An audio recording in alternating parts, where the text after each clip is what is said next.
नमस्कार दोस्तों, मैं अंकुर उपाध्याय स्वागत करता हूं आप सभी का एक बार फिर से अपनी नई वीडियो में। दोस्तों यहाँ पे टोटल आप सभी के साथ 6 चीज़ों के बारे में बात करने वाला हूं। सबसे पहली बात, कल से लेकर फ्राइडे तक कहां पे आपको एक्शन देखने को मिलेगा।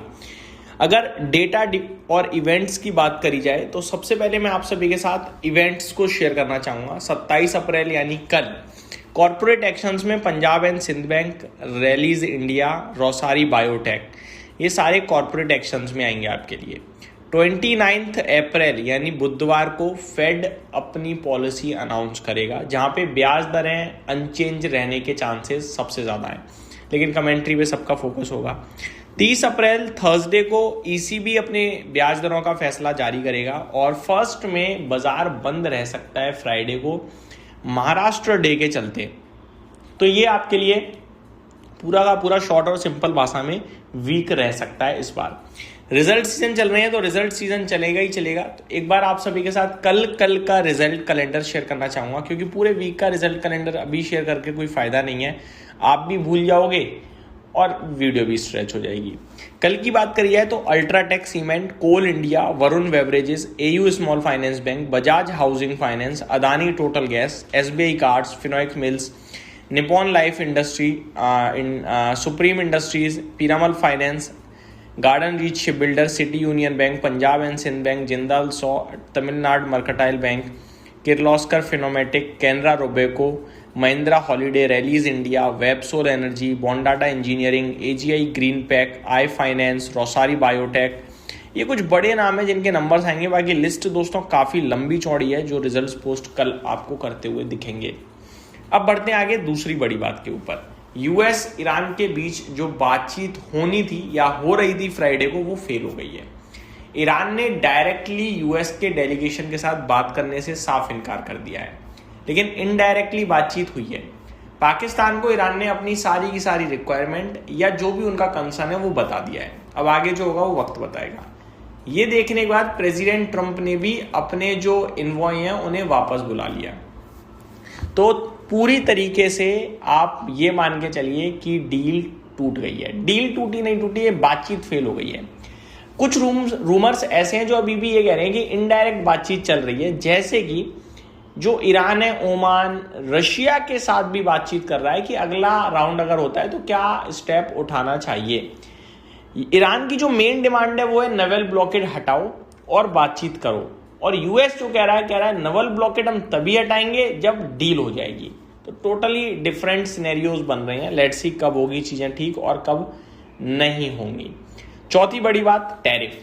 दोस्तों प्रेसिडेंट ट्रंप ने 123% का टैरिफ अनाउंस करा है सोलर पैनल्स के ऊपर, जिसके ऊपर वारे एनर्जीज की तरफ से क्लियरिटी आई है। वारे एनर्जीज ने कहा है कि सोलर पैनल या सोलर मॉड्यूल्स पे नहीं है ये टैरिफ, जो इंडियन सोलर सेल्स हैं उनके ऊपर है। और भारत की कंपनियां मैक्सिमम जो सोलर सेल्स हैं वो बनाती नहीं है, वो खरीदती हैं, इंपोर्ट करती हैं विदेश से। तो जब हम इंपोर्ट कर रहे हैं, हम बना ही नहीं रहे हैं, तो हमारे मॉड्यूल्स पे 123% का टैरिफ जस्टिफाइड ही नहीं है, जिसकी वजह से शेयर का प्राइस घटा तो जरूर, लेकिन कॉन्फिडेंस आ गया होगा इन्वेस्टर्स को। तो आपको भी मैं बताना चाहूंगा, वारे एनर्जीज या प्रीमियर एनर्जी जैसा शेयर अगर आपके पास है तो डरने घबराने की जरूरत नहीं है, टैरिफ का ज्यादा इंपैक्ट नहीं आएगा। चौथी बड़ी बात, पर्टिकुलर नहीं है, रीजंस है काफी सारे। FIDIs का डेटा जो कि नेगेटिव दिख रहा है फ्राइडे के सेशन में, काफी ज्यादा, थोड़ा बहुत नेगेटिव होता है, ये काफी ज्यादा नेगेटिव होता है। भर भर के बेचा है ऐसा लग रहा है कैश मार्केट में तो FIIs ने।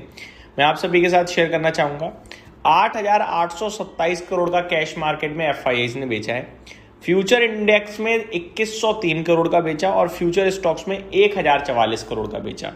वहीं DIs ने 4700 करोड़ की बाइंग करी है कैश मार्केट में। ग्लोबल मार्केट्स की तरफ चलते हैं एक बार। ग्लोबल मार्केट्स की बात करी जाए तो अमेरिका का बाजार अपने आप को तो बचा लेता है, लेकिन दुनिया भर के बाजारों में गिरावट आ जाती है। फ्राइडे के सेशन में अमेरिका का बाजार कैसा रहा है? नेस्डेक इंडेक्स में 400 पॉइंट की तेजी देखने को मिली है, तूफानी तेजी थी। डाव हालांकि 80 पॉइंट मामूली सी गिरावट के साथ बंद हुआ है। S&P 500 में 0.8% की तेजी थी और रसल 2000 0.4% ऊपर दिखाया आप सभी को। बाकी यूरोप के बाजार नीचे थे, फिट्सी 0.1% डाउन था, कैक में करीब 1% की गिरावट और डेक्स फ्लैट टू नेगेटिव था। कच्चा तेल $105 प्रति बैरल पे बंद होता हुआ दिखा है। निफ्टी में तो आपने देखा ही था, सेल ऑफ अच्छा खासा था। गिफ्ट निफ्टी का डेटा मैं आप सभी के साथ अपने दूसरे चैनल में डिस्कस करूंगा। स्टॉक्स टू वॉच होंगे, इंपॉर्टेंट है, जैसे कि रिलायंस इंडस्ट्रीज बड़ा इंपॉर्टेंट है, क्योंकि आपको पता है कितना हैवी स्टॉक है, वेटेज क्या है, अपने दम पर बाजार चला सकता है। रिलायंस के नंबर मिले जुले हैं, जहां पे रेवेन्यू ने अनुमान को बीट करा है तो मुनाफा अनुमान से कम है। एबिट्टा ने अनुमान को बीट करा है, लेकिन एबिट्टा मार्जिन अनुमान से कम है। ऑयल टू केमिकल ने निराश करा है, लेकिन जियो के कारोबार ने दिल खुश कर दिया है। रिटेल का सुस्त कारोबार दिखा। तो मिले जुले नंबर्स हैं, लेट्स सी बाजार कैसे रिएक्ट करता है।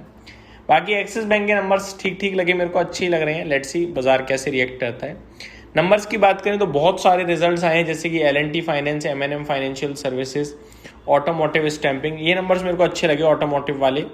आगे मैं आप सभी के साथ बात करना चाहूँगा IDFC first bank, India cements, RBL bank, बहुत सारे नंबर्स हैं, Canfin homes, Tanla platform, Bansali engineering, Tamil Nadu news print and paper, Lodha developers, MRPL, ये सारे स्टॉक्स हैं जो रिजल्ट्स पोस्ट करते हुए दिखे हैं, रिएक्ट करेंगे कल। इस वीडियो में सिर्फ इतना ही। Thank you so much for watching this video. Have a great day guys.